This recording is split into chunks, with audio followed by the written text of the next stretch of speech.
le Flash Info. Et elle a la colère hier des taxis indépendants de la Manche devant la caisse primaire d'assurance maladie de Saint-Lô. Près d'une cinquantaine d'entre eux s'étaient postés devant les locaux de l'assurance maladie alors que des négociations étaient en cours entre leurs représentants et la direction de la sécurité sociale.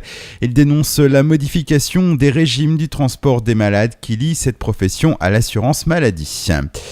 Hier matin, une conductrice a perdu le contrôle de sa voiture à Vasteville sur la RD 64 en cause la présence de verglas.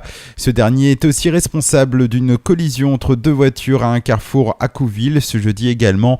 Au total, 9 accidents liés au verglas ont été comptabilisés par la gendarmerie depuis le début de la semaine dans l'arrondissement de Cherbourg. Heureusement, ces glissades n'ont pas fait de blessés.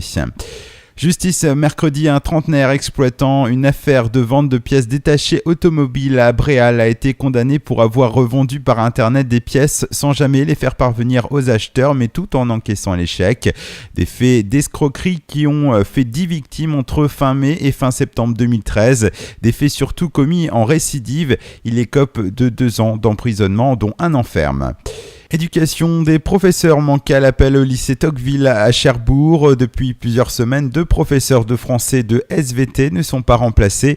Chez les élèves et leurs parents, l'inquiétude monte. Au rectorat, on déplore un manque de candidats.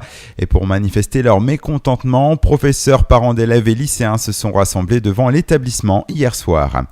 Et puis, la ville d'Équeurdre-Villeneuve va inaugurer une place au nom du premier président noir d'Afrique du Sud, Nelson Mandela. Une décision prise le 1er octobre lors du conseil municipal. Le hasard a voulu que quelques semaines plus tard, le monde entier célèbre ce géant après son décès le 6 décembre.